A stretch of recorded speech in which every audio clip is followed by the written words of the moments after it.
to Athletics LLC with Lamar, Lucius, Big League Chew, and my man Clyde. You're about to be schooled in all things track and field. This is experience. Yes, sir. We are talking past, present, future.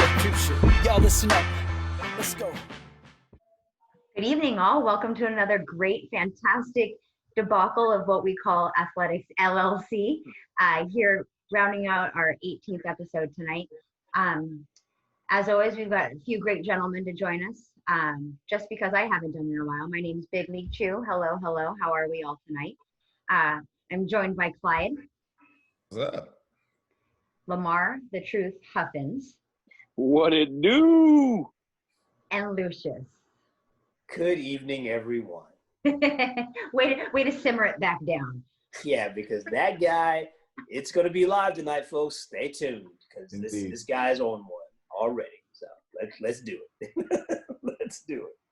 So, Mr. Lamar, what are we telling the truth about, sir? You know, there's a lot of things, a lot of truth that need to be told tonight. And there's a few topics that I think some people need to get called out upon. And we're going to talk about it tonight. I think a lot of times when we start talking about the NCAA things, people pussyfoot, soft sell, and corner bend. And I shall not be one of those people tonight. He does not have a contract that is signed, so it does not. Facts. These are And there facts. you have it. Right. My DocuSign was accepted today, so I'm good. Easy. I will speak for my wonderful colleagues who have an NCAA mandated gag order. I have no such things. You might be surprised. Just hit the ground and just start rolling at it big here. Let's talk about We Are United. And for those of you who don't know what this is a movement that collegiate athletes have put together, and it started at Washington, if I'm not mistaken, by the football players, but who have since invited everyone and anyone who's an athlete at the collegiate level, regardless of gender, race, sport, or institution, to join in the movement and to speak out speak against social injustices. I guess I want to say it that way. So, you know, where do we sit with this? What are our thoughts on it? What are your 2 cents? I feel like Lamar wants to close on this, so I'll jump in this here, seeing as how We Are United movement did start on the West Coast, did start off in the Pac-12. I'll jump in this first. I'm gonna say this first and foremost. I have a lot of thoughts about this, but let me first say I'm proud of these kids. It doesn't really matter. There's a lot of opinions flying around about their list of demands and, you know, how they're choosing to use their platform. Some people love it. Some people are upset by it. I'm proud of these kids for stepping to the forefront and putting their platform out there. It took a lot of guts. A lot of what they're asking for, I think, is very, very reasonable. A lot of what they're asking for, I think, should have been done a long time ago. And for me, I'm just of the mindset of, listen, regardless of the outcome of this, I'm extremely proud that these kids stepped out there and put their name to it, put their movement forward, and are willing to stand in this fray. No one knows what the outcome of all of this is going to be. We don't know if it's big enough to ultimately make the dent that they're hoping to make. But I hope that they are being taken seriously. I know that out here on the West Coast in our conference, they are. I know that they have an audience on their campuses and with, you know, the commissioner's office. So, you know, I'm going to sit back and see where this goes. But the idea behind it and the passion behind it and the guts to do it, I like it. And I'm proud of them for stepping out there and you know, putting their voices forward.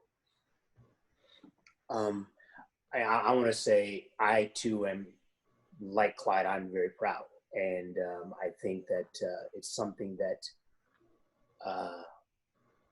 should have been said, should have been done a long time ago. But I'm going to be the old guy. I'm going to play the elephant in the room here. And the elephant in the room is, okay, we've got a small faction that is behind this. And this is only going to work, folks, if everybody gets behind it. Because if you got 40% for it and 60% to get it, and then it's going to be like everything else. You know, like let me just delve into the whole thing for a minute here. Like, let's pay attention, right? It's gotten quiet all of a sudden, right? All of a sudden, you know, it's gotten quiet. And no matter how many name changes we make, how many statues we take down, until people start acting accordingly to what should be done as far as their actions go, then nothing matters. So if we're going to stand up on a soapbox and we're going to yell and scream for a couple of weeks that we want these things, and then we're going to get gun shine back off at the last moment, then this movement, like all others, will just be one that people will talk about. Hey, remember when these people tried this, right? So if this is going to work, then it's going to take everybody standing shoulder to shoulder to make it work. And I, again, extremely proud of them. I took a lot of guts, I'm sure, to stand up and do this in the first place. Now the real work begins. Because if you don't continue the fight, then it's just another movement that was what we talked about for a couple of weeks and it'll go away. So I'm going to interject real quick before I let you talk, Lamar. I know that SAC, I know being redundant a little bit, but SAC committees or SAC boards, however you want to say it, without saying the C twice, were prompted and were told to broadcast the message on their campuses for their student athletes that they need to take a stand, and they were given a 4-part series as to how to have effective change and steps to. And so to empower that notion, you know, we as coaches definitely need to step in and make sure that that 4-part series is broadcasted, and then, you know, whether that actually does help progress and push this notion forward, but at least give it solidarity within, because it came from quote unquote the mouths of SAC members, and then let that be a unifying moment amongst all campuses, because we all do have SAC, so student athletic advisory committees. So I think that's something to be said as well. And you know, and I agree that, you know, the SAC committees, you know, they're going to be involved, but let's also be realistic that this is going to require big names. This is going to require, you know, the Heisman Trophy candidates and the All-Americans and, you know, the Bowerman type people in track and field and whatever, baseball and that, you know, the Wooden Award type people in basketball. You know, this is going to require those kind of people to get behind us for people to take it seriously. Because if you got a small group of people that aren't making a difference, then more than likely they're going to be pushed aside. So they've got to get everybody together. It's like we talked about with the track and field at the professional level. You know, like, it's one thing to talk about boycotting and this and that and the other, but everybody's got to be behind it. And I think everybody gets behind it, it'll be interesting. And that is the analogy that I ultimately was going to draw. It is much like the idea of unionizing the track and field athletes. At the end of the day, if you have a small unknown faction of athletes who say, hey guys, we need to unionize, we need to push for these agendas, that's cute. But if you don't have the Bolts of the world, if you don't have the Allison Felixes, if you don't have the names in the marquee positions willing to sit out, willing to walk off, if you're not going to stand, if the majority of the starters in the Power 5 football programs, basketball programs, if they're not on board, then ultimately what happens is this crew will get pushed to the side, and the next man up or the next woman up in their position will gladly fill their spot, take their position, and the ball will keep on rolling. So I'm going to give the creative minds behind this movement enough credit to assume that they thought all those things through. We don't know how big the numbers actually are. We don't know, you know, who exactly is, you know, on each campus. And the biggest factor for me is, because we are talking about student athletes on college campuses, the real factor in this is, who is the third party that's going to speak for them or speak with them? Who's going to pair with them at the negotiating table? because that matters. That absolutely matters. And if they haven't thought these things through, then it's just a hashtag in a moment. But I feel like they're smarter than that. I feel like it's more serious than that, and I hope it is. And I want to see where it goes. And that third party or second party, whichever way you want to describe it, is not going to get behind them unless there's bigger names involved. It's just that simple. It's going to have to be a bigger crowd, let's call it, and it's going to have to be bigger names involved, because there's not going to be a lot of movement with this unless it gets some energy behind it, and they're going to need that energy to sustain it, because this is not something that's going to be decided in a couple of weeks. It's not. So the truth, what you got for us, bro?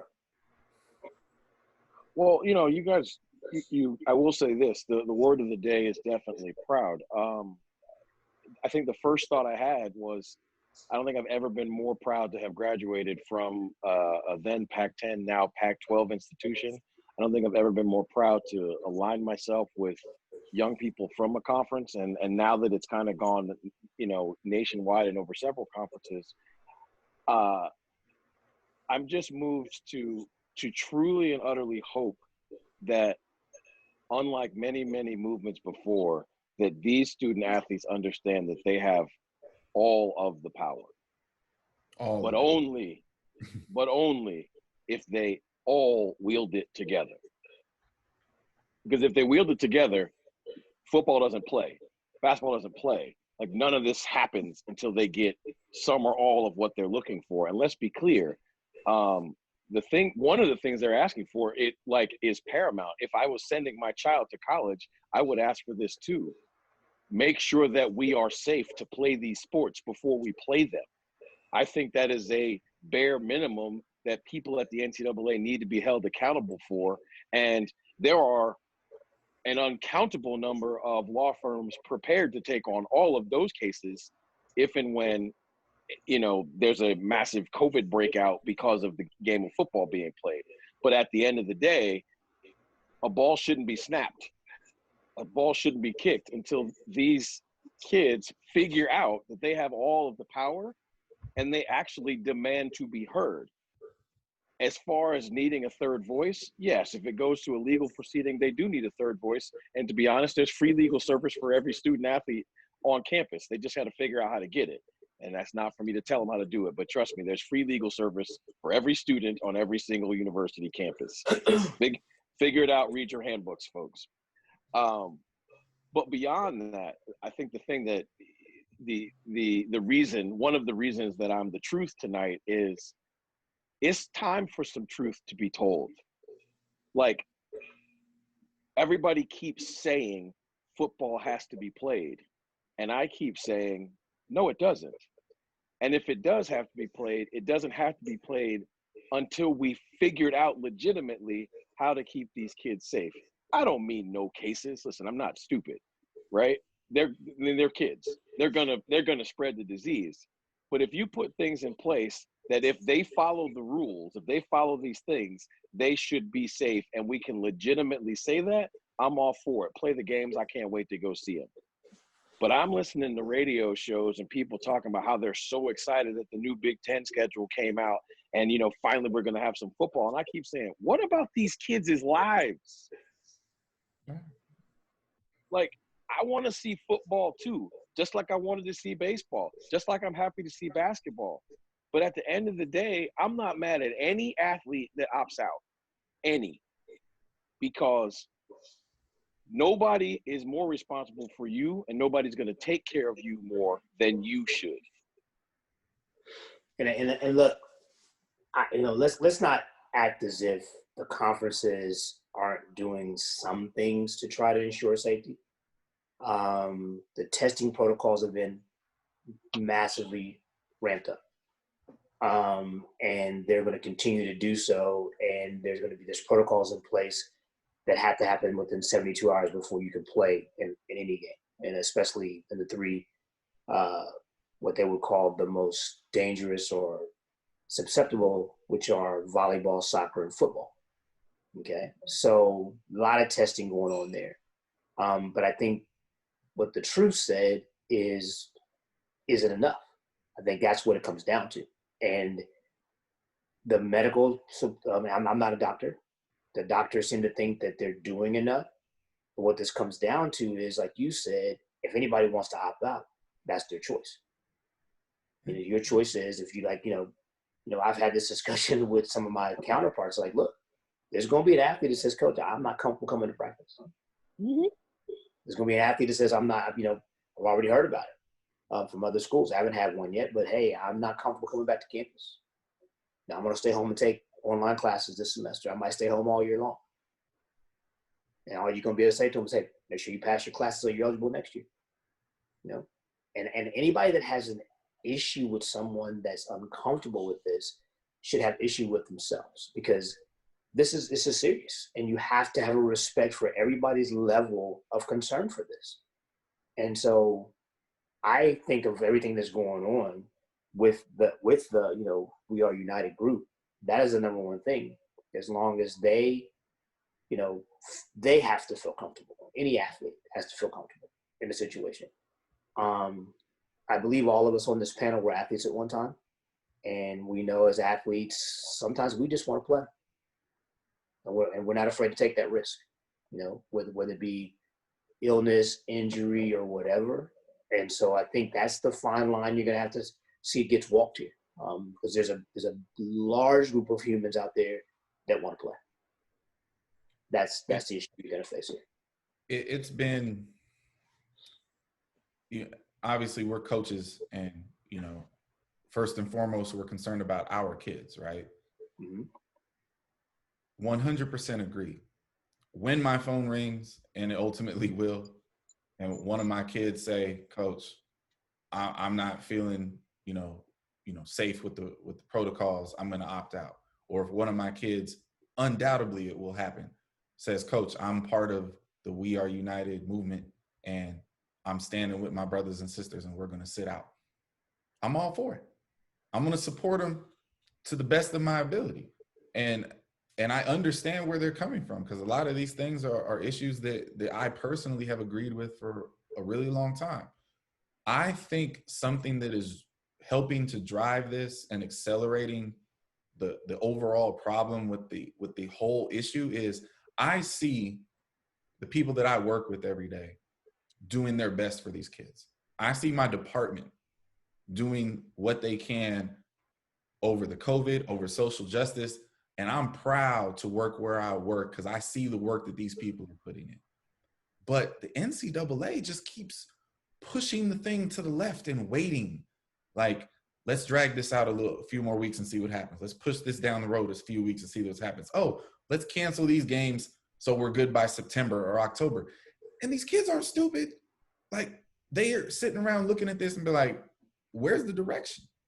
Where is the leadership from the organization? Leadership. Right. There isn't. We talked about this a couple of weeks ago. We're running the NCAA like we run the country right now. Yes. The leader of our country has put all the emphasis on the governors, who then put it on the mayors, who then put it on the city commissioners. Okay, so everybody wants to take care of their own little bubble. And that's what you're going to see happen here. What I think you're going to see coming down the pike here real soon is a stance made by the Autonomy 5 schools. Oh, sure. Yeah, a big time. And that's going to, we'll talk about that later, I know. So I won't spoil that. I won't get the truth started on that one already. But I can promise you that at some point in time, Big Brother, so to speak, is going to speak up, stand up and speak loudly and proudly about what they want done. Yes, and that is very right to be on the opposite side of what this movement may want, or how these kids see themselves as a part of that puzzle or that pie. And I think if they have the numbers, Golden State Warriors, strength in numbers. If they have the strength in numbers, then this thing. You liking this West Coast theme tonight? Oh yeah, absolutely. I love all. Could very well come to a very serious head very, very quickly. Just like, the tone of the COVID scenario in the country changes almost every day. This thing I think this thing's moving a lot faster than some people really want to pay attention to, and it could blow up. It really could. Yeah. Oh yeah, I agree. I mean, like I said, I'm just going to sit back and watch for a while. Yep. Because, like I said, we were all athletes at one point in time, and we know we all sat in locker rooms, and if you've got there's always one or two locker room lawyers, and there's 30 or 40 opinions in the locker room. So there's somewhere out there, there's the big time first round draft pick that's like, I ain't fooling with y'all. I ain't messing with my money. That's where the problem's going to come in.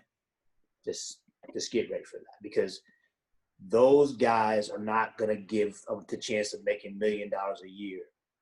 They're going to be selfish. They're not going to back it. I'm going to say, to that point, they are going to be selfish, and I saw it happen today. But what they're doing is actually, in a lot of ways, it's even worse. And I don't mean this in a bad way as far as a student athlete, but Purdue's best football player, Rondell Moore, today opted out of the season because he's going to be a first-round draft pick.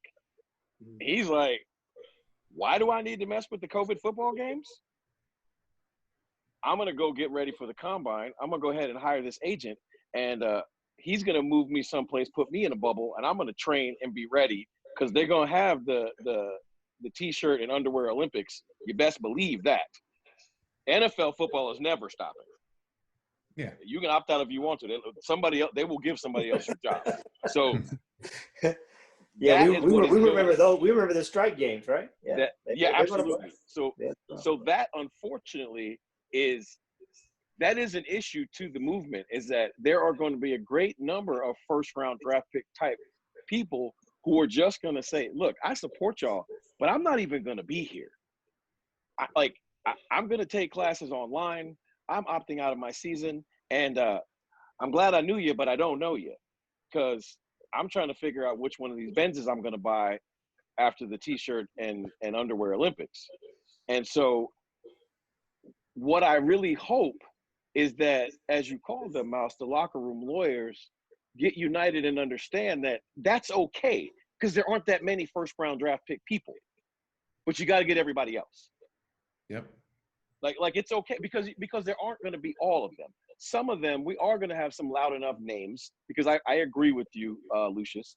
There's got to be some teeth. There's got to be some hot shot freshmen, or like somebody who can't necessarily opt out yet, right? Whose name matters. They got to be taken seriously with a T-shirt on that says "We Are United." I get it for sure, and I hope that happens. I mean, look, I went to a school where people didn't come to practice in the 60s because of tear gas and such, and Black Power salutes and all of that. So, like, believe me, I get it. But I just want to see these young people who are the future of our country at some point actually be united and go to Mr. Emmerich and make the adults be adults and make decisions and be leaders. Because what happened the other day, and I'm not going to go on and on because I know we are going to talk about this in a few minutes, but to just push back from the table and say each division can manage themselves, that is the equivalent of Jeff Bezos saying, you know what, I don't feel like making decisions this year. All of the divisions of Amazon, go ahead and run yourselves. Let me know how it goes. Like, opening my mouth and saying that, it sounds insane, but that is exactly what happened yesterday. Yep. And if we're going to speak the truth, I always say this, like I help coach my youngest son's 8U baseball team. And I always say, things go well when the kids get to be kids and the adults act like adults. And that's what the issue is right here, is that the adults, the NCAA leadership, they are choosing to not govern. They're choosing to not make decisions. Hey, you get a paycheck for a reason. We always joke, like, that's why they pay you the big bucks. Well, hello, this is why they pay you the big bucks. You are the CEO, not the CE. Nah, I'm good. So would it be fair to say that we are, to a word, all proud of what we're witnessing, but cynical? I'm gonna say I will actually say today I'm proud but hopeful. But unfortunately, what's that phrase that I hope for the best and prepare for the worst? Yeah. I think that's where I'm at. Got it. Well, then let's talk about another non-NCAA decision. How are we feeling about in regards to football? So this is a football-related question in regards to collegiate football. How is the conference-only game schedule and the lack of guaranteed/contract games going to affect the change of the collegiate landscape for football? That was a lot, sorry. I'd like to go first on this one, if that's okay. Are y'all good with that? And obviously it didn't matter if we were or not because you. Oh no, it does. I asked. I'm in a flowing mood tonight. The truth will set you free. Absolutely, and I'm gonna set some folks free right here. Okay. This is a primary example of what I'm talking about a lack of leadership. This is where the NCAA needs to be given directives about how the dissolvement of governments is happening within these conferences. You cannot say, okay, Power 5, Autonomy 5, whatever you call them, you can do whatever you want because we know you have to play football, because by being contractually obligated to these guarantee games, you are putting $600, $700, $800, $1 million in lesser athletic departments' coffers, and they sign contracts for these things. But now you're using the COVID-19 situation and your lack of decision making to allow the Power 5 schools to go ahead and play football, make money, and collect the TV revenue, all the while taking these gigantic guarantees, which in some cases almost fund one of these schools' athletic departments for the year. And now they have shortfalls that they should never, ever have had. And for those who don't think that this stuff is real, like I know for sure there's a school in Iowa that lost a $600,000 guarantee game, and that money was already out in other guarantees. Now they got a $600,000 shortfall and no way to make it up. And that's the norm amongst non-Power 5 schools. And this is one of those deals, like, this shouldn't really have been allowed to happen, and certainly not when it's not being governed at all. Because the Big 12, which only has 10 schools, they're all allowed to play. They got to play 9 conference games and 1 non-conference game. Like, what is that? You don't even have the same rules for the Power 5 conferences. But again, we don't have an NCAA leadership. We got a group of people collecting checks and not making decisions. The truth. That's the truth. Oh wow, Clyde, I'll go if you want me to, but I'll go. You can go last. How will this move affect the landscape of college football? I think the long-term effects of this, for better or for worse, and I actually don't know which side of that I'm on, is I'll take a school I have no affiliation with, UConn. UConn just announced that they were canceling their football season. Now, my entire life, I've known UConn to be a basketball school. Argue one of the better basketball schools ever, especially when you consider that they have the best women's program ever, and the men are always good and relevant.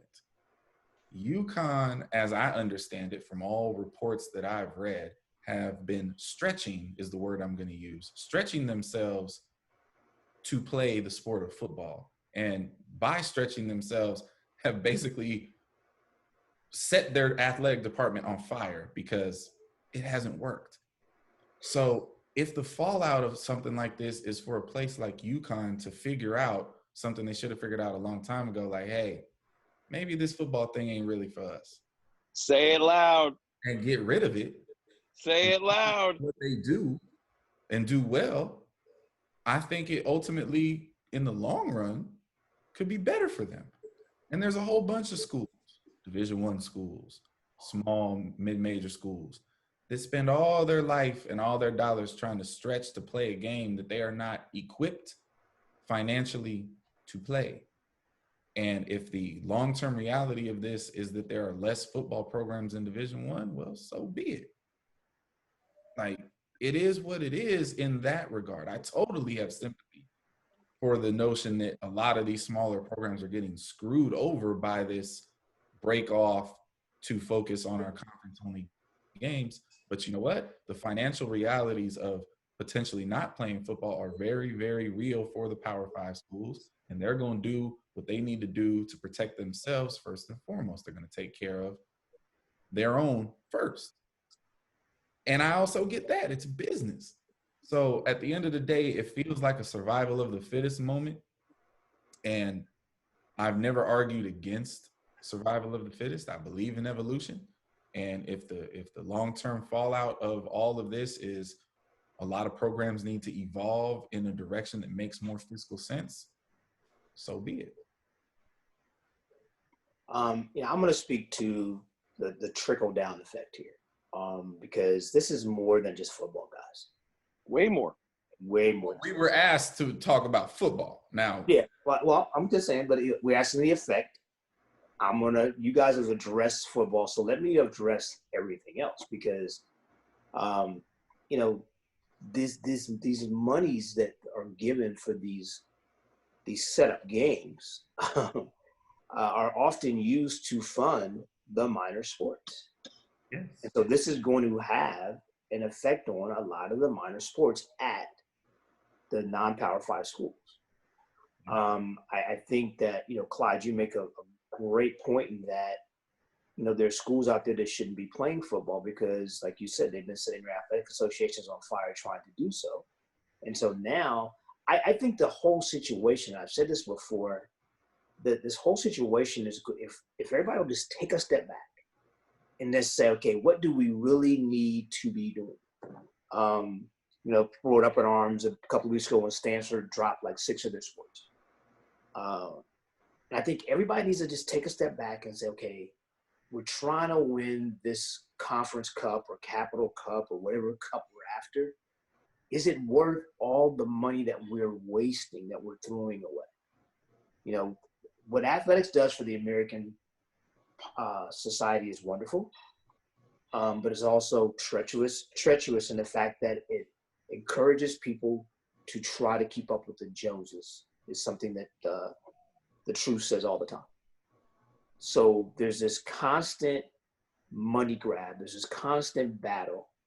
And when the big money makers go away, the people that get hurt, because they're going to find a way to take care of themselves, the underlying people are going to be the ones that get hurt. And there's no way getting around that. None. And if the football programs at the smaller schools can't make money, that's when you're going to eventually see more cuts of the minor sports at said schools. It's just going to happen. It's going to happen. There is no doubt that if we expand this out past the football conversation, that there are absolutely going to be bodies all over the place through this issue. And that obviously, we are all track affiliated. And so we all have friends, colleagues, people who we genuinely care about, whose jobs could be lost over this issue. And so I know that we are all sympathetic to that reality, because it just is. My thing is, how do you fix it? How do you protect yourselves? How can you get smart and try to dodge these bullets that are coming down the pipe? And like I said, for a lot of things, I don't think you can. In some cases, you may not be able to. And that's the tragic part of all of this. But if that ends up being the fallout, I won't be the person that points to, well, the P5 schools pulled out and that's the reason why we're here. No, it's not. The reason that you're there started years ago. Years ago. And that reality cannot be ignored. You don't get to point to the moment and ignore all the nonsense and all the mismanagement and all the waste and abuse that has gone on to ourselves in this moment. Like, it's just like anything else. COVID is killing African Americans at a higher rate. Well, that's because of years of systemic problems in the healthcare system that affects us. It's not because we're preconditioned to be affected by COVID. You know what I mean? There's bigger issues than that. So, I mean, we could be in that rabbit hole for the next 3 hours. It's a very scary time. It's a very tragic, train that is coming down that way. And I think there's a way that a lot of places can learn and do better. The fallout doesn't have to be wasteland. It doesn't have to be that. There's going to be some bodies. But here's the thing. You used a very good word. You said waste. And I'm going to make it expand a little bit and use the word wasteful. And that is why we are where we are now. We have all heard these horror stories about the person that hits the lottery for $3 million and they're broke 6 months later. And so these schools have been, well, I'll just get this money every year. And then COVID comes along, it's like, no, you're not going to get it every year. So when you get back in a position that you're able to make money again, put some away. The number of athletic associations that are spending more than they make is amazing. The stories that we've heard, right? So everybody was just banking on football always being there at the highest level. Because as long as Power 5 football is banging away, or Autonomy 5, whatever we're calling it, is banging away, everybody's fine. College athletics is exactly the 2008 housing bubble. You've been living on things that aren't really real for a long time. Now something comes along and jerks you back into reality, and everybody's panicking and trying to find their safe space. And the fallout of it is going to hit everywhere. My issue is, like, man, it didn't have to be that way. And we have to learn from it. We have to evolve.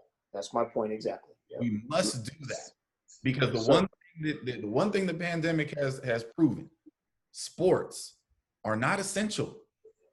I said it last week. That we are essential. Coaches like to pretend that we are essential. We are not. We are not. Teachers are essential. Healthcare workers are essential. Sports are not essential. They're sports. Call it what it is. It's entertainment. It's entertainment.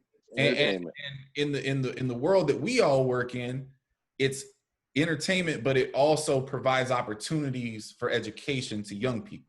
Mm-hmm. And so that part of it is amazing, but the entertainment factor is not essential. And so since everybody should really understand that now, I hope the people that are in positions of power, who are in positions to make decisions, figure out a better, more evolved way to do business, because this model is not sustainable.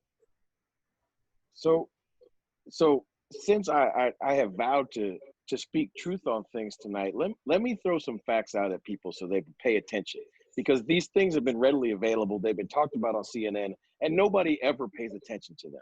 There are 216 or so Division I football teams, something along those, between the FCS and FBS, right? There's less than 20 Division I football programs that operate in the black, and there's one non-Power 5, Boise State. Say it again. There's one non-Power 5 football team that operates in the black, Boise State. So let's be clear. 90% of the football programs in this country are losing money, even with gigantic TV contracts and all those things. And they're losing money because of Lucius's point that they are readily hemorrhaging money to keep up with the Joneses. Yep. Just cause so-and-so got a new indoor football facility does not mean, I'm gonna pick on Florida. I know they don't do this, but if Florida needs to have an indoor football facility, I'm joking. Of course they do. They don't need to have an indoor football facility. No, you don't. You got great weather. You don't need it. But but that's the thing that gets done from school to school, from thing to thing. And it's only done in football and to some degree basketball. But I know that as a track coach, if I had gone to my AD and say, well, I need this because Lucius has it at Florida, and if I'm going to compete with Lucius for the national championship, I need this. You know what they're going to say? Either A, figure it out, B, we hired the wrong coach, or C, I guess you're just not going to compete with Lucius. But either way, I'm walking out of there hat in hand and thankful that I still have my job. But you do know that happens, right? No, for sure. For sure it happens. You do know that there are some coaches that go in there and do that and they get what they ask for. Absolutely they are. There are some coaches that do that. And the truth of the matter is that what this pandemic should finally stop, and it won't, but what it should finally stop is the magic trick. Like, this is a revenue sport. This is a revenue sport. Listen, if you spend $1 million, if you make $1 million and you spend 1.2, you are costing the school $200,000. You didn't make nothing. And that is happening at 90% of the schools in this country. So what should happen? Look, everybody's mad at Rob Manfred because he wants to contract minor league baseball by 42 teams. You know why? Because he's not likable, but he is smart enough from a business acumen to understand that there's 42 teams worth of fat that are not necessary for baseball to be operating properly. Well, guess what? If there's 216 football teams, there probably only need to be about 140, if we're going to be honest.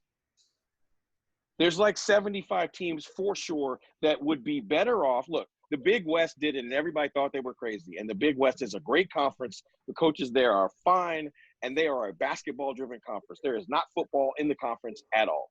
End of story. So guess what? There's your model. It can happen, folks. And magically, the basketball got better across the board in the conference. Funny how that happened, right? So at the end of the day, like, there just need to be athletic directors who are willing to say, you know what? This is going to sting right now, but this is going to make our athletic department better in 4 years if we cut football right now and divert funding and divert all of the – because remember, all the people on the campuses at these non-Power 5 schools, they are stretched thinner than all thin to try to service the 110 football players and the rest of the athletic department. If they no longer have to service those 110 men, man, their job just got a whole lot easier, and they can be a whole lot better at it. Overall GPAs are going to go up across the board because people will actually be getting served. Let's remember, they are student athletes. They are. Education should be the most important thing about this whole issue. I mean, at least equally important. Can I at least get an equal? Nope. Student athletes. You know? I'm just saying, like, what the reality of it is, and I think we all would have to admit this. If they were called what they are actually treated by the NCAA, they're athletes who unfortunately have a school problem. Like, if the NCAA could really tell the truth, if we could put lie detectors on them, what they would really love to see is every student athlete only have to go to school online and therefore be able to practice more. If they were telling the truth, that's what they would want. But we're not going to go there. No, we're not. Absolutely are not going there. If you go there, you're going alone, brother. I understand. I understand. That's too much truth. Okay. Well, let's bring it back down closer to our pay grade.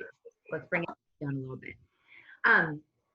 What are your views on the importance of a good training group at the collegiate as well as at the professional levels? For me, that's an easy one. It's not a long conversation. I think it just goes back to the old iron sharpens iron. And it's more just from an athletic standpoint, from a mental standpoint, having people around you who are driven, who have the same thoughts and ideas and focus that you do, can't beat it. I know where I saw this or read this someplace when I was younger. Surround yourself with people who are like you. Who have the same goals and the same drive that you have, and you'll be fine. And that's why I think that you've seen, and we've talked about the HSIs and those groups and Santa Monica Track Club groups. Those guys were all on the same page in the same book, and that's why they were good. You see the same thing with great college teams. I agree, 100% agree. There's the cliche is iron sharpens iron, but it's a real thing. I'm going to make a distinction between the collegiate and the professional level in our sport on this issue. And the reason that I am is because there are other factors within the content of NCAA track and field that can be proper motivation for the student athlete. Maybe you really, really care about your team and how much they score. Like you're invested in being a conference champion. You're invested in being a national champion, not as an individual athlete, but getting your teammates there. Maybe, the collegiate feel and all the things that come along with the nuance of being a college student all help feed your personal everyday motivation. Maybe, hopefully, at least it should be, you're using your athletic prowess to further your education because you know that your education is a 40-year investment and this track thing is probably going to be over in 4 years anyway. All of those things, I think, are a part of the collegiate structure.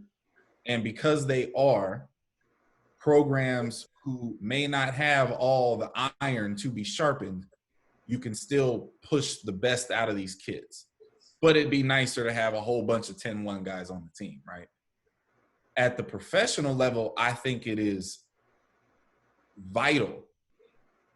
You can have the gadgets, you can have the fun toys, but if you don't have other people whose livelihood is dependent upon getting this thing right, if you don't have other people just as hungry as you to stand on top of the world, it's inherently more difficult to be a professional athlete in a one-off situation than it is in a training group situation. Even a dysfunctional training group, because you go to track every day and you just really don't like this dude or this chick that's out there with you, and you're going to bust their head every day because at the end of the day, you're competing for the same check.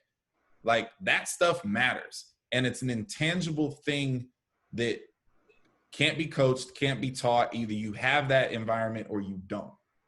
And if you're lucky enough to have it, great. But that's why at the professional level, in every part of the world, by the way, these groups are tried to be formulated. Like, people try to create them. People try to force them to be created often.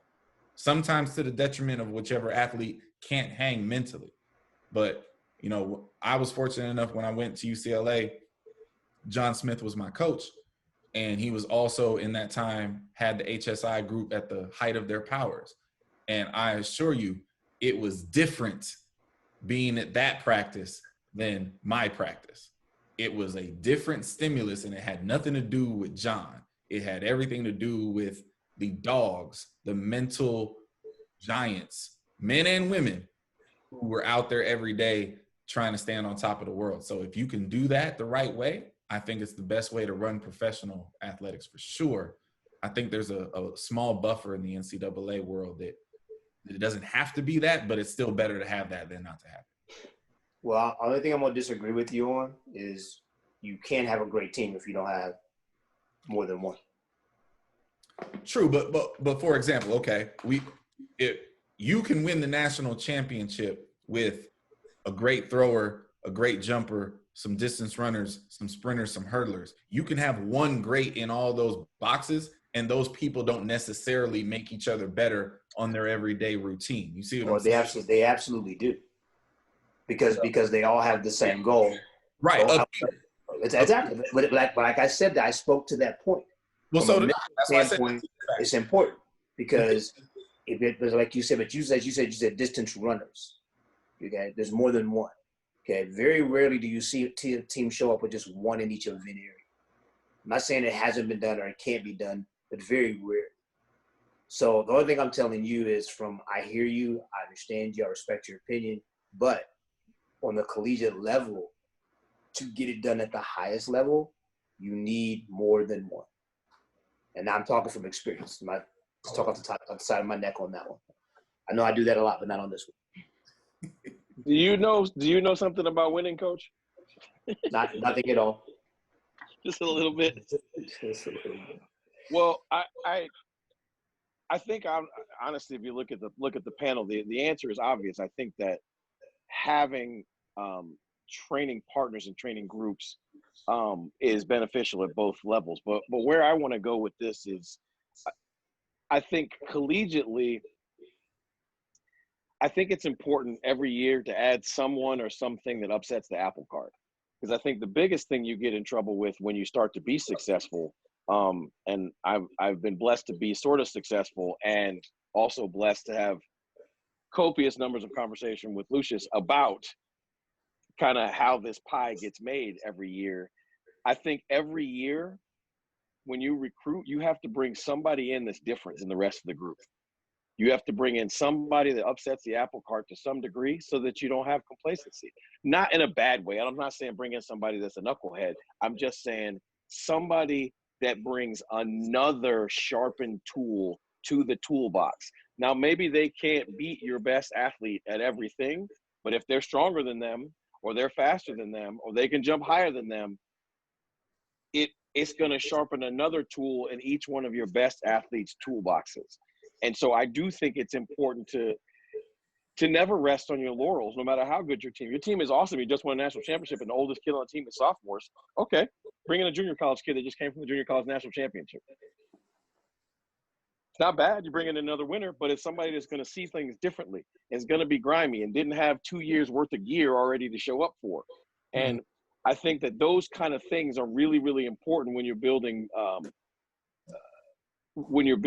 your winning kind of mottos and culture collegiately.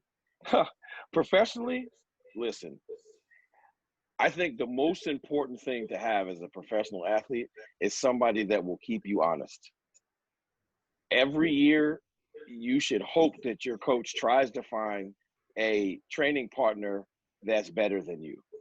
Hope that your coach tries to go sell somebody to come and be the alpha dog and that you will be their training partner.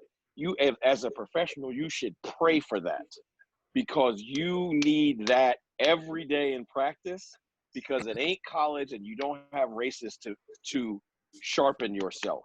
You need to get sharp in training so that every time you show up, because it's not like in college, when you're a pro, every time you show up, you are supposed to produce a professional performance every time. You don't get to race yourself into shape. You don't get to, jump your way into a season. You jump 3 times bad in a Nike uniform, you might not have that uniform no more. I mean, we all know that. So at the end of the day, I think professionally, it's essential. Be in as good a group as you can. And even if, you're the only jumper and it's a group of nothing but distance runners, talk smack to the best distance runner. Whatever it is, somebody has got to challenge you mentally because most of what we're talking about once you're a pro is mental, not physical. I mean, Lucius and I think we had this conversation is either yesterday or the day before. The separation, once you get to the Olympics past the first round, the separation between, 16th and 1st is usually not physical. It is almost certainly mental in training, mental in everyday life, and then mental at the championship. And at the end of the day, if you are, hunky dory and you're queen bee in your training group and you have been for the last 6 years and you keep coming up short, that's your problem. You don't have somebody that you think is actually going to kick your ass. And that's why you get your ass kicked when you get to the meets. So, I mean, from my perspective, I think professionally, you're almost nuts to be without a training group as a professional if you can have one. If there's one, I mean, don't try to create something that doesn't exist. But if you can have one, you're crazy not to have it. Well, and let me say this because we all know people that have been on the podium that didn't have a group. And those people are, because I've been on both sides of it and I've seen the effect of it on both sides, I have the utmost respect for those people. It's that much harder. Mm-hmm. It just is. And the people that can navigate that the right way and righteously stand on the podium that way, man, like until you've done it or until you've coached it, it's a different level of respect that I have for those people. When I went from having a training group to not having one, my coach thought I was crazy, because that whole year I talked to myself more. I invented games. I was calling for imaginary claps for people that weren't there, because I knew like there was mental stimuli that I was getting naturally from being in a group that I no longer had, and it had to come from somewhere, because I wasn't going to show up to the meet flat. So that's that guy on your shoulder you still talk to, right? For sure. Oh, he's still there. He's There's not- no question. Listen, I'm going to say this right now. Anybody who says they never talk to themselves, I'm afraid of them. I was talking back for real, for real. Exactly. Yeah. You know, everybody on this panel has talked to themselves in the last week, so I don't want to hear it. So there you go. Maybe the key is to talk to yourself more. Things that make We you- just Hmm. we're saving lives, folks. Things that make you go, What's the emoji? Yep. Yep. All right. Well, then let's talk about how we get to that place, how we get to the competitive training groups and whatnot. Is what is the importance of a good high school or age group, high school level coach, whether they be the actual school coach scholastically or the club coach? What is the importance of that? I think that it's incredibly important, but I think that I'm going to lean more towards the off the track stuff. You know, teaching them to be good people, teaching them to be responsible, teaching them to understand that they can't run or jump or throw forever, that they need a degree, the importance of education. Too often I get folks in my program that come here and think that they walk on water. And I have to remind them that they look nothing and have nothing. There's only one guy that walked on water, and you're not him, right? And so I think that's the fallacy that I see in a lot of high school coaches. They build these kids up to be something bigger than life because they're afraid if they don't, they're going to lose them. So I would just say that I think it's very important, obviously, that they have a quality high school coach from a coaching and technical standpoint, but more importantly, it's the off the track stuff. Those are the coaches I respect the most. The ones that, they're producing good athletes, but they're producing better people. That's bigger for me. That was the direction I was going to go with that. And that was very well stated. So I'm going to add a little bit to it. The biggest value for me that the high school coaches / club coaches, the ones that do it right, the biggest value to me that they serve is not making the kids faster. It just, aside from the making them better people point that Lucius so eloquently stated, teaching them how to get in school is the part that matters, because we all know a whole bunch of coaches throughout the country. They got a whole bunch of fast, talented people all the time, and magically, they're not ready to go to school. When I was in Knoxville, Tennessee, everybody remembers that my big star was Jackie Coward. The best work that I did with Jackie had nothing to do with her running no damn hurdles. It had to do with preparing her to get into school. We had to sit down and teach her how to study. Had to sit down and do parent-teacher conferences for her. Had to get her ready for her test score. Had to teach her how to format an email to talk to coaches. Like, you have to teach these kids how to navigate the business that they want to go forward and do, how to present themselves to the level that they want to go aspire to be. And if you're not doing that and you're not holding them accountable for it, then you're just leeching off of their talent. And it makes me really upset when I see that. Jackie came home with a D in a class, and I was like, you're not going to nationals. And she said, what do you mean? I was like, I told you 6 weeks ago, if you got a bad grade in that class, you weren't going to nationals. You're not going. That's the end of it. Why can't I go? Well, because it doesn't matter if you go there and break the national record, you ain't gonna be eligible to go to school anyway. So who cares? Like, that's my thing. You have to be able to get these kids ready to go to the next level. And the phenom talents, or the ones that are really, really good that you can shine up and put together a recruitable mark, that's awesome. I don't want to see recruitable marks with no recruitable grades or no recruitable human beings. Like, that's what makes me really upset. So the biggest value that the high school coaches and the club coaches have are preparing these kids for the next level. And the ones that do it right are invaluable to the sport. The ones that do it right are, you know, true servants to these kids, and they're doing it for the right reasons. And those people make me really proud, because that's the pedigree that I came from. That's the people that were in my life that got me ready to go to school. And so those are the people that I respect the most. So I'm going to say an absolute amen to both of my colleagues. And I think, I hope that there are club coaches and high school coaches that watch this show, because this is your moment to shine. Because I'm going to say something also positive about how important you are. And that's 3 different people saying positive things about how important you are, and 3 different things being said. And for me,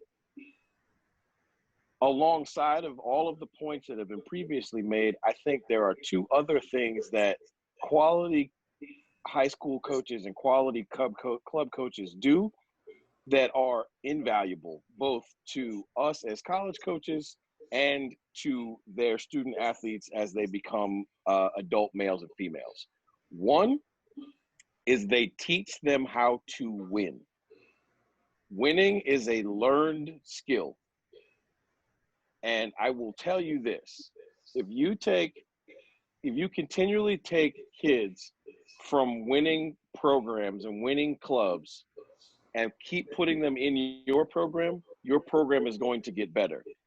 They don't have to be the best kids in those programs, but they're kids who have been around winning and understand that there's sacrifice necessary to win.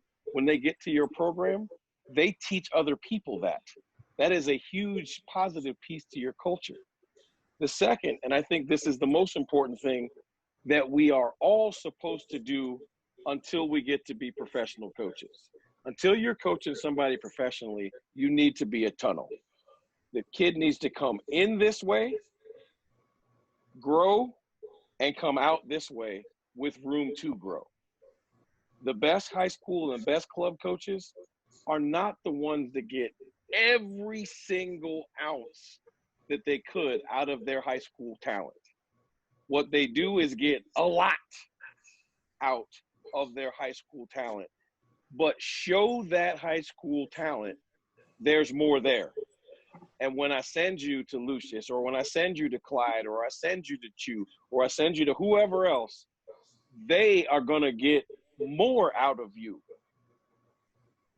And because y'all are who you are, when they come out collegiately, there is more left. I mean, Lucius coached Grant Holloway a long way from 13-3 in high school. Am I correct? 13-4? 41. So from 13-4 in high school to 12-9 at the end of college, yet there's more there, and it's not hyperbole. Everybody knows there's more there. So to me, that's what we're supposed to be doing. Take what you had when it comes to you, make it better, send it on to someone else or yourself at the next level, and make it the best. And the best high school and best club coaches do exactly that. They're not the ones that is like, they started doing my job as a collegiate coach. You know, they got you lifting twice a day, and, you know, and you're on a nutritional program, and you go to 3 different coaches, and you practice 20 segments a week. Like, that's great. You should crush everybody in high school if you do that, solely because you work out more. But when you get to college and now I got a 20-hour work week, now you're looking at me like I'm Sam Sausagehead and I don't know how to coach because I can't spend 55 hours personally on you. Did you just pull out Sam Sausagehead? Did you really just I got that from you. I got But that. but I didn't say it. You don't put that on me. You said Sam Sausagehead and blamed me for it. I did say Sam Sausagehead. Okay. And I didn't just fall off. I didn't just fall off the by the turnip way. truck either. Neither did I, and I wasn't born last night either. So, I guess just for me, Nope. Thank you, Clyde. I just feel like it's important that the best high school coaches and the best club coaches are the ones that have a relationship with a college coach and say, look, coach, I coached the crap out of them, but there's more there. I didn't do this, I didn't do that, and I didn't do this because I figured that's your job. The ones that are doing too much usually are trying to get themselves put on. Mm-hmm. They lose focus on what's best for the kids. They put a saddle on that kid's back and try to ride him into an NCAA job. I heard a coach speak at a clinic once, and he said he had the misfortune of speaking before I did. And when he spoke, he said that if his star athlete didn't make the bus, he went by the kid's house and picked him up. Because if that kid missed the bus, then the coach, his name didn't get in the paper. So when I was asked the same question, I was like, well, same Monday in practice. And maybe to turn in my uniform because I'm not going to pick him up. Nah, no chance. But there's your analogy. So easily the most disrespectful thing I've seen that relates to this issue on both sides of it. When I was in Knoxville and Jackie was one of my athletes, I had numerous coaches come do home visits and try to promise me that they would put me on if somehow, some way, Jackie happened to magically end up at their school. And when they left, I said, Jack, no, that's done. On the flip side, since I've been a collegiate coach, every now and then there'll be Coach X of athlete X, and we're like, Coach, they would love to talk to you. I'd love to have them come to your school. Here's the thing. I need to get put on. Like, here's the thing. Seriously, I don't understand those people. And I was blown away when people assumed that I would be one of those people. Like, those people need to be rooted out of what we all do for a living because they're the worst. They do. Wow. And I will say one thing real quick before we jump topics. As a coach, and this is one of those, as Lucius always said, you should watch this show with your notebook. As a coach, you should never, ever, ever try to go around the high school coach and just recruit the kid. Because guess what? That kid, best case scenario, can help you for 4 years. But if that coach is a good one, that coach can help you your entire career. And if you go around them and you do get that kid, you best believe you'll never get another one. This is a thing. Just saying. It's a thing. Add good high school and club coaches to your network, and don't just try to be buddy sort of because they got a really good athlete. You should try to get to know them, figure out why they do things, and if they can continually do things, because if they can, that's somebody you should put in your toolbox. Just saying. Was that the truth? I mean, what do I know? He came back around to sensibility after his I believe he only got halfway around the block on that one when he came back. So, well, I didn't like it, Yeah. All right. So to round us out here, let's play with something that makes us smile a little bit. Who were your male and female sports heroes growing up, and why? I would definitely like to go last on this. I'll go first. Are we gonna do like we always do with these? So we'll do the women first, and then we'll do the men. Well, we always go women first. Do the men first. Okay.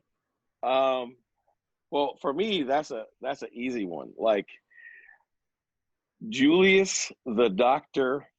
Irving, because That was terrible, by the way. But I mean, listen, I didn't say I was an announcer. I just tried to add some entertainment. it was terrible. But go ahead. Thanks a lot, Sam. Julius Erving was everything I ever wanted to be as a kid. Like, he was from Roosevelt, New York, where, I mean, him and my dad were friends back in the day. They hooped together. He had the big fro, which I could never grow. He was clearly a dominant basketball player, which, I mean, I grew up in Brooklyn, New York. I never lived further than across the street from a basketball court, so I was 100% sure I was going to the league. So for me, Julius Erving was everything. And even as a young guy, I knew it was important that, like, he never got in trouble. Like, everything I ever saw about Julius Erving when I was a kid was always positive. He was a really good player. He treated his mom really well, and he was really well spoken. And I just thought there was nobody better on the planet I could ever want to be than that. Okay. Well, my guy is a guy that he is the he really is the epitome of what I wanted to be growing up.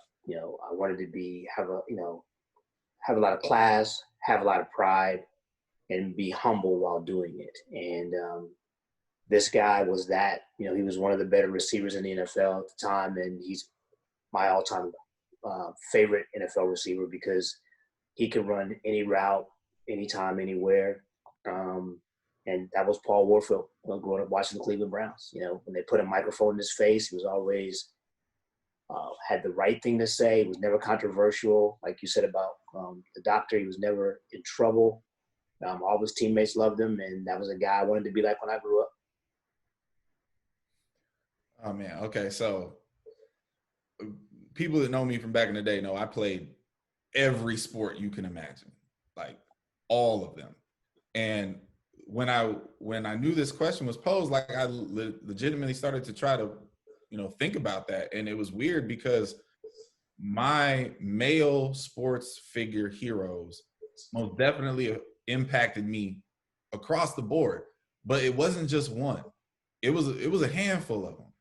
The ones that stood out the most for me, because I did so many sports, including baseball, like Deion Sanders, because he was pro football, pro baseball, all at the same time and did it at a really high level.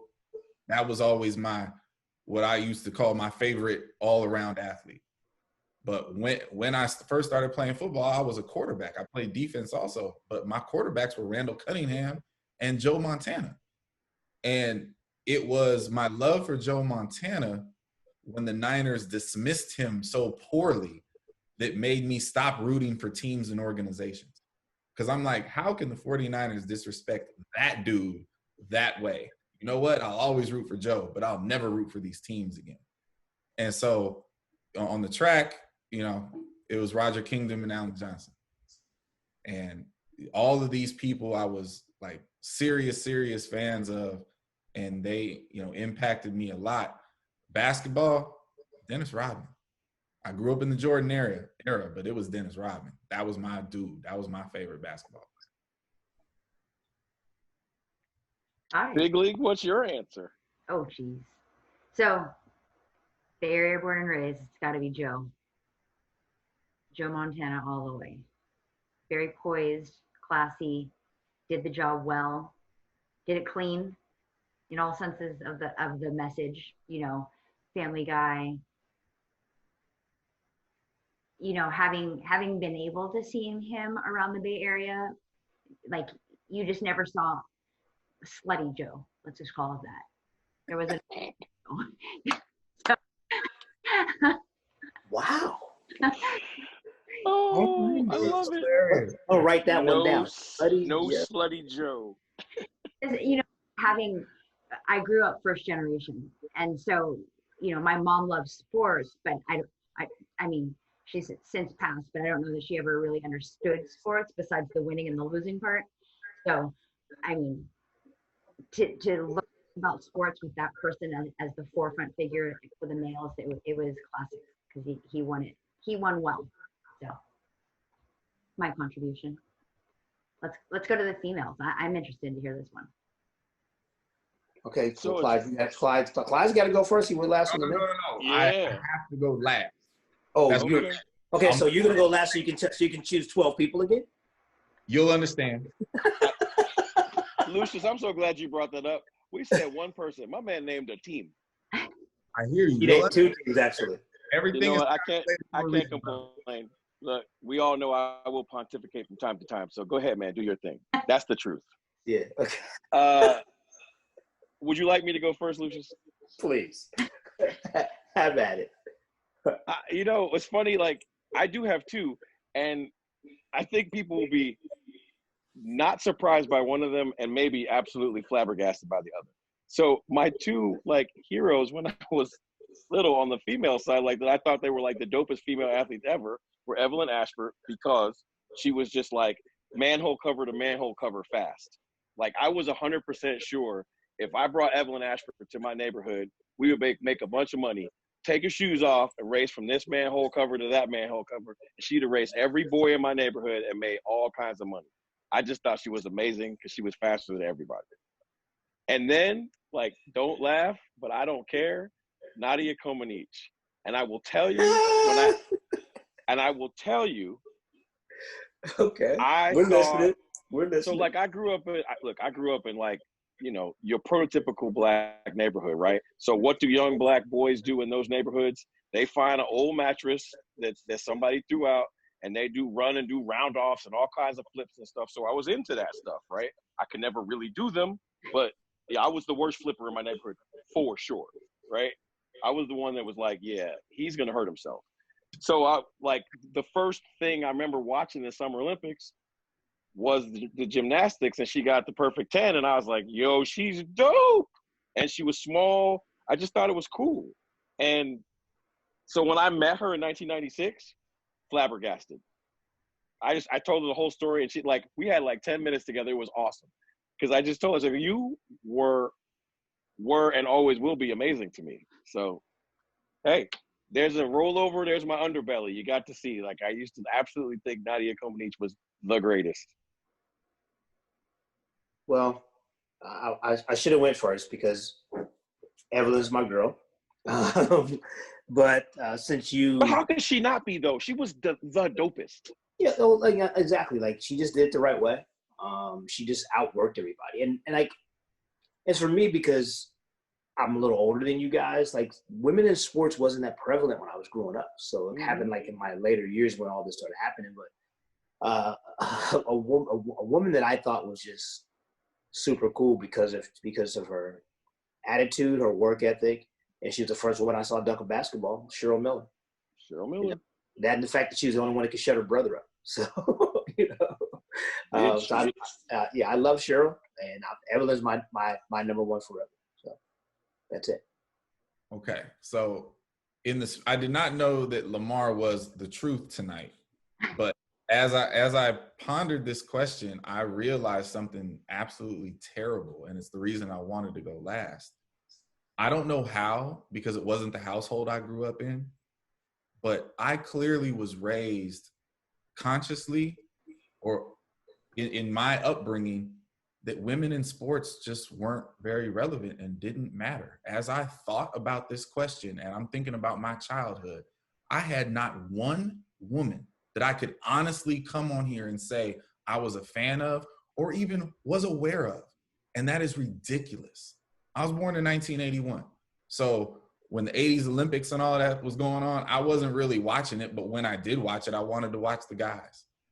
Like, in the 90s, there are so many phenomenal women in sports.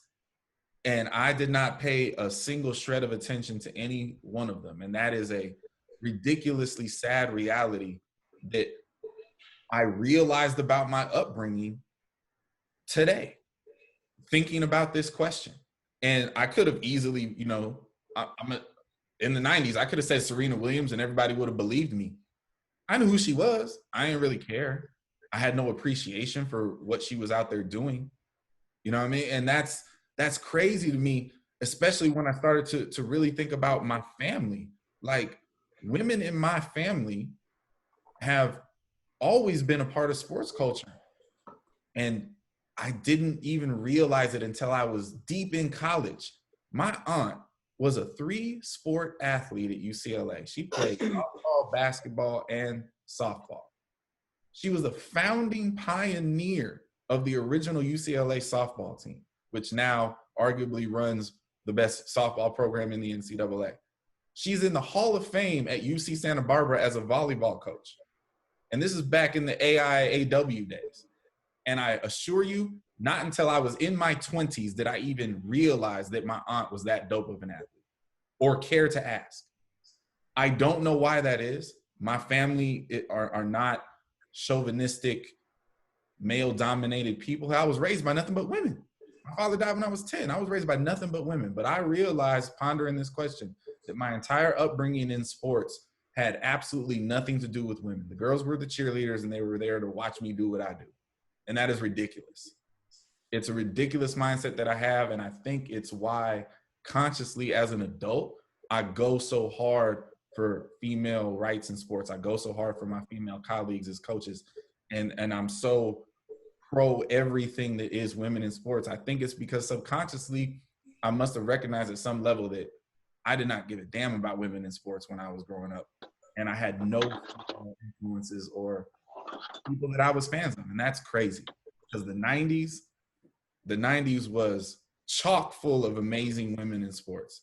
I mean, Mia Hamm, like there's just so many people that I just didn't have any interest in, and that is terrible.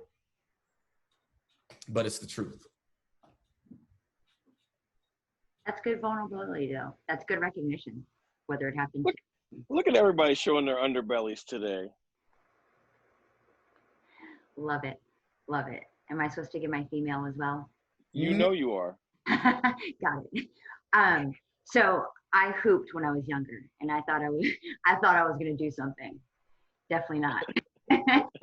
I was the fastest one on the court, so I either had the fast break or I broke back to get back faster.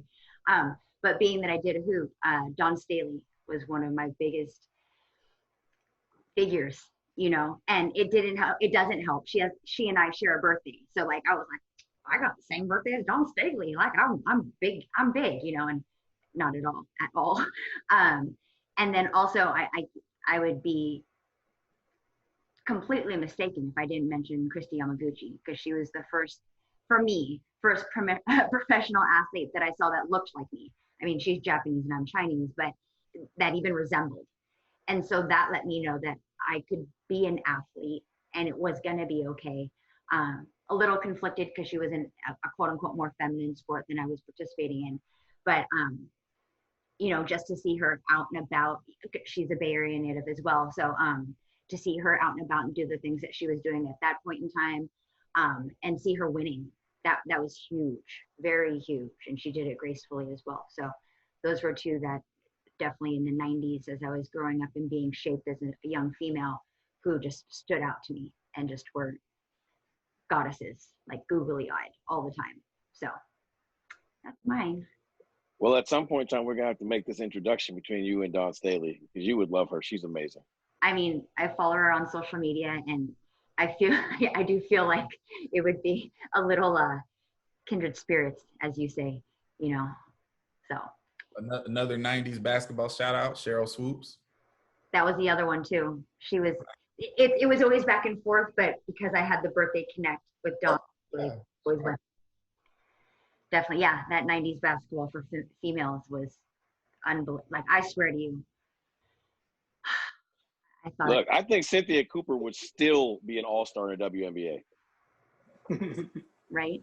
She would still be giving them buckets. I love it. I love it. All right. Well, as we've started this new tradition, let's keep it going strong. We've got heartbeat prompts. Let's shout out the people who got us to where we are and who we are today. So, gentlemen, does somebody have to go first? Does everybody have an itch that they've got? I'll go first on this one since I demanded to go last on the last one. I got no problem with that. The tie thing is still going on. If you see, we have multiple athletes on my purple tie here tonight. You know, pretty dope. And I chose this one I chose to wear this one to represent Miss Vashti Thomas, who absolutely was the primary reason that I am sitting here today, able to call myself, you know, former coach of the year. and a 2-time national champion. Vashti Thomas drove that train for my time at Academy of Art University. For those that don't know a lot about Vashti's story, she was the #1 recruit in her class coming out of high school. And I don't mean as a hurdler, I mean in her class.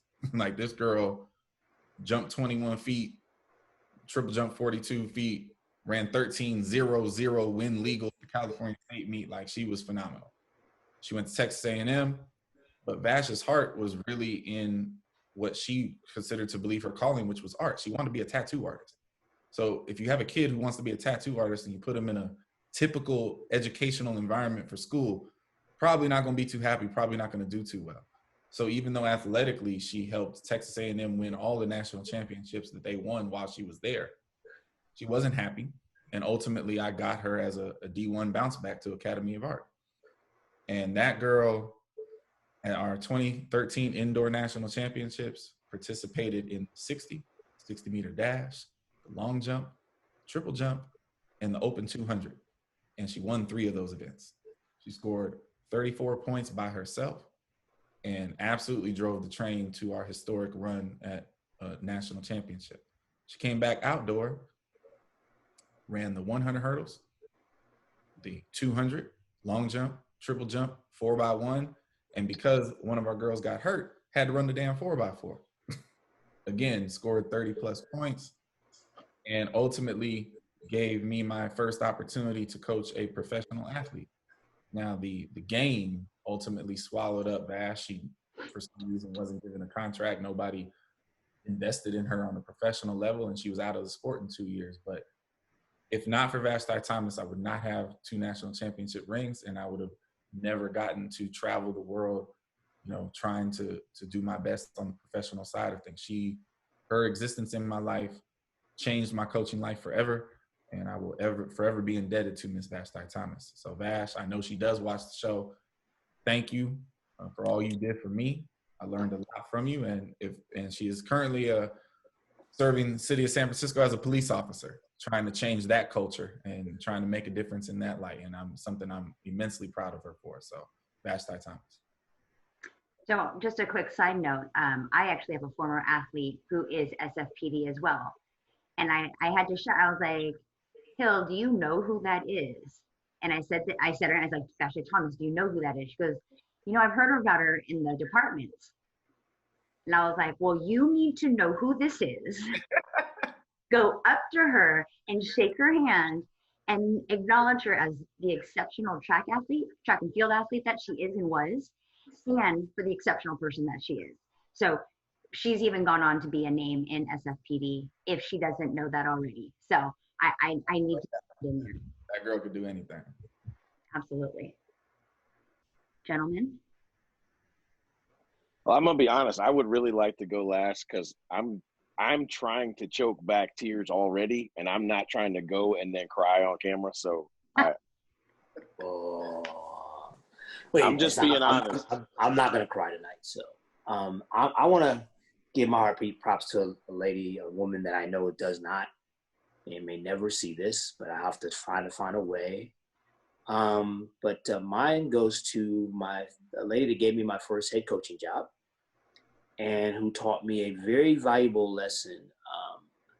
I had been the head coach at Buell's High School for about 2 months. We go to a track and field meet, and unbeknownst to me, some of my kids got off the bus and walked through the drive-thru and caused a commotion.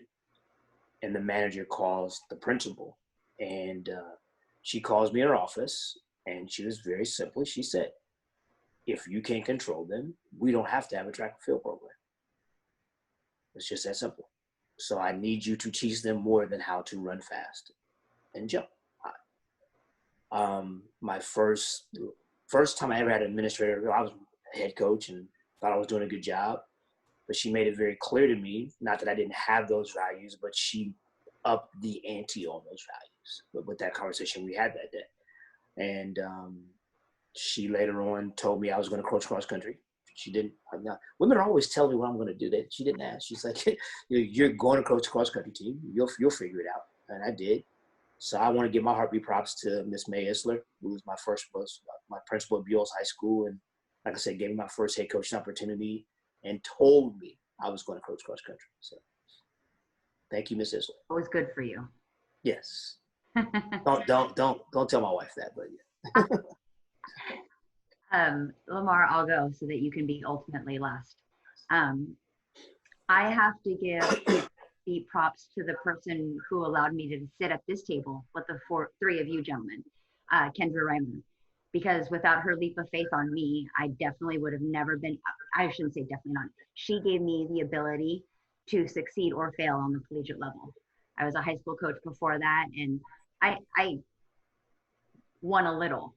I definitely was producing better human beings, but I didn't necessarily have the marks to reflect that as well.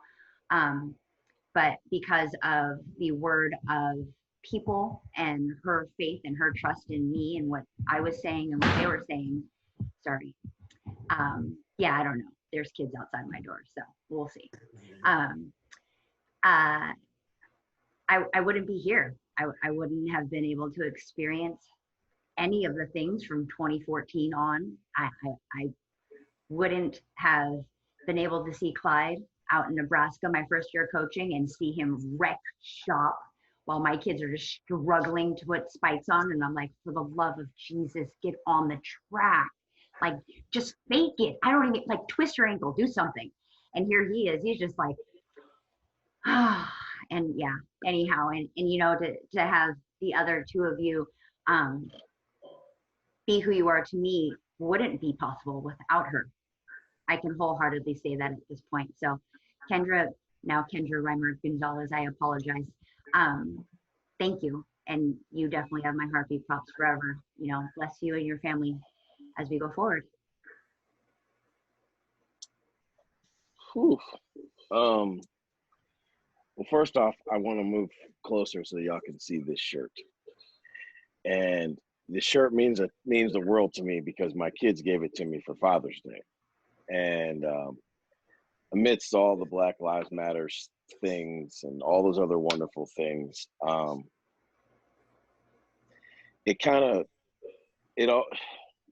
anytime this topic comes up, it gets weird for me because for the first